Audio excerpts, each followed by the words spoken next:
Hi hello everyone, welcome to my channel K kitchen vlogs. ఈరోజు నేను చూపించబోతున్న recipe ఇన్స్టెంట్గా and క్విక్గా ప్రసాదం ఎలా తయారు చేయాలి ఏంటి అని చూపించబోతున్నాను. ఇదేనండి వినాయకుడికి మనం ప్రసాదంగా మోదకాలు పెడతాం కదా, ఆ మోదకాలు వితిన్ 10 మినిట్స్లో ఎలా చేసుకోవాలి అనేది చూపించబోతున్నాను. చాలా simple recipe, step by step follow అయిపోతే 10 నిమిషాల్లోనే రెసిపీ రెడీ అయిపోతుంది.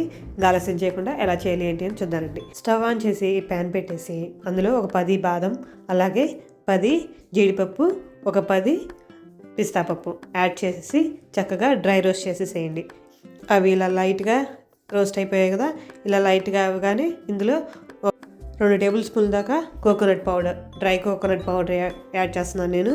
దీన్ని కూడా ఒక 30 సెకండ్స్ ఫ్రై చేయండి, ఎక్కువ ఫ్రై చేయాల్సిన అవసరం లేదు, లేకుంటే వెంటనే కలర్ చేంజ్ అయిపోయి మాడిపోయి చేసేస్తుంటే. ఇలా ఫ్రై అవ్వగానే స్టవ్ ఆఫ్ చేసేసి పక్కన ఉంచేసేయండి. ఇప్పుడు ఒక మిక్సీ జార్ తీసేసుకొని అందులో మనం రోస్ట్ చేసి పక్కన ఉంచుకున్నాం కదా, వాటిని యాడ్ చేసి ఇందులోనే 1 టేబుల్ స్పూన్ దాకా కిస్మిస్, అలాగే 2 టేబుల్ స్పూన్ దాకా బెల్లం యాడ్ చేస్తున్నాను నేను. మీరు కావాలంటే ఈ స్టేజ్లో డేట్స్ కూడా యాడ్ చేసేసుకోవచ్చు. వీటిని పూర్తిగా చల్లారనిచ్చేసేయండి. అవి చల్లారేలోపు ఇంకో ప్యాన్ పెట్టేసి పొయ్యి మీద ఒక 4 టేబుల్ స్పూన్ దాకా గీ అనేది యాడ్ చేసి, 1 కప్పు నేను బొంబాయి రవ్వ, అదే ఉప్మాకి వాడతాం కదండి, ఉప్మా రవ్వ అంట, దాన్ని 1 కప్పు దాకా తీసేసుకొని లో ఫ్లేమ్లో మాత్రమే ఒక 10 నిమిషాల పాటు ఫ్రై చేసేసేయండి. చూడండి, 10 నిమిషాలకి చక్కగా లైట్ కలర్ చేంజ్ అవుతూ ఉంటుంది కదా.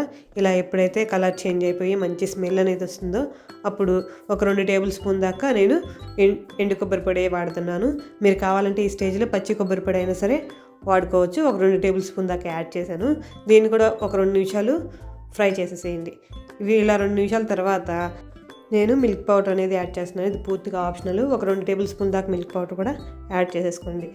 లేదు అని అనుకుంటే పూర్తిగా స్కిప్ చేసేయచ్చు. చూడండి, దీన్ని కూడా 1 నిమిషం పాటు ఫ్రై చేసేసేయండి. చూడండి, చక్కగా ఫ్రై అయిపోయాయి కదండి. ఇలా నీట్గా ఫ్రై అయిన తర్వాత కాచి చల్లార్చిన పాలు నేను ఒక 3/4 కప్పు దాకా కొంచెం కొంచెంగా యాడ్ చేసుకుంటూ మనం ఇది అనేది కలుపుకోవాలి. మొత్తం ఒకసారిగా యాడ్ చేయకుండా కొంచెం కొంచెంగా యాడ్ చేయండి.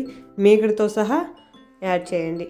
పాలు మీగడ అసలు తీసేయకుండా పాలను చక్కగా మీగడతో సహా కలిపి ఇలా ఒకసారి పూర్తిగా కలిసిపోయిన తర్వాత మళ్ళీ రెండోసారి యాడ్ చేసేసుకోండి. ఇలా అయితే తొందరగా మొత్తం ఒకేసారి పీల్చేయకుండా చక్కగా ముద్దకు అనేది వస్తుంది. మనం ఒకసారి కనుక యాడ్ చేస్తే ఎక్కువ పాలు పీల్చేస్తుంది. చూడండి, ఇలా మొత్తం చక్కగా కలిసేలాగా ఫ్లేమ్ లోనే ఉంచుకొని కలుపుకోండి. అది మొత్తం కలిసిన తర్వాత నేను ఒక 3/4 కప్పు దాకా షుగర్ పౌడర్ యాడ్ చేస్తున్నాను. మామూలు షుగర్ ఉంటే మామూలు షుగర్ అయినా సరే ఒక 3/4 కప్పు దాకా యాడ్ చేసేసి జస్ట్ కరగనిచ్చేసేసి స్టవ్ ఆఫ్ చేసేసుకోవటమే. నేను కొంచెం ఫ్లేవర్ కోసం యాలకుల పొడి కూడా యాడ్ చేసి మొత్తం మిక్సర్ అని కలిపేసేసుకొని స్టవ్ ఆఫ్ చేసేసాను.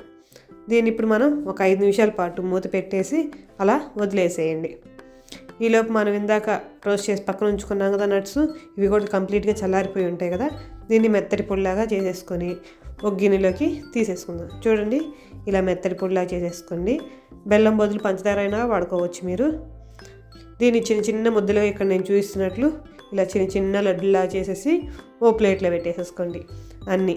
చూడండి, ఇలా లడ్డులు చేసేసి పక్కన చేసేసుకొని ఇందాక మనం ఫ్రై చేసి పక్కన ఉంచుకున్నాం కదా రవ్వ, దీన్ని ఈలోపే కాస్త చల్లారుంటుంది, గోరువెచ్చగా ఉండేటట్టు చూసుకోండి. మరి కంప్లీట్గా చల్లారనివ్వకండి. ఇలా 2 ప్లేట్లలో తీసేసుకొని దాన్ని కూడా మోదకలు చేసుకోవడం కోసమని మోదకల మావులు తీసేసుకున్నాను. దానికి లైట్గా ఇలా గీ అప్లై చేసేసుకోండి. గీ అప్లై చేసేసుకొని మనం చేసి ఉంచుకున్నాం కదా రవ్వ మిశ్రమాన్ని, దీన్ని చక్కగా ప్రెస్ చేస్తూ బాగా స్టవ్ ఫిల్ చేసేసేయండి. మొత్తం ఇలా ఫిల్ చేసేసి లోపల మనం చేసిన లడ్డు పెట్టడం కోసం అని చెప్పేసి కొంచెం అదిమి మనం ఇలా చిన్న చిన్న బాల్లా చేసి పక్కన ఉంచుకున్నాం కదా, వాటిని కూడా పెట్టేసి ఇలా ఎండింగ్ కూడా కొంచెం రవ్వ పెట్టేసి గట్టిగా ప్రెస్ చేయండి. గట్టిగా ప్రెస్ చేస్తే ఏమవుతుందంటే విరిగిపోకుండా ఉంటుంది రవ్వ అనేది.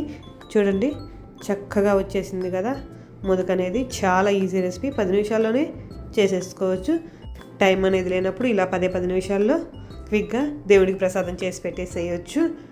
చాలా ఈజీ రెసిపీ కదా, మీరు కూడా ట్రై చేయండి. ఎలా వచ్చింది ఏంటి అని నాకు కామెంట్ రూపంలో తెలియచేయండి. అలాగే నా ఛానల్ సబ్స్క్రైబ్ చేసుకోవడం మాత్రం అస్సలు మర్చిపోవద్దు. ఈ మోదకాలు అనేవి కనీసం వారం రోజుల దాకా నిలువ ఉంటాయి. సో ట్రై చేయండి తప్పకుండా. మళ్ళీ నేను ఇంకోసారి కొత్త వంటకంతో మీ ముందుకు వస్తాను. అప్పటి వరకు బాయ్.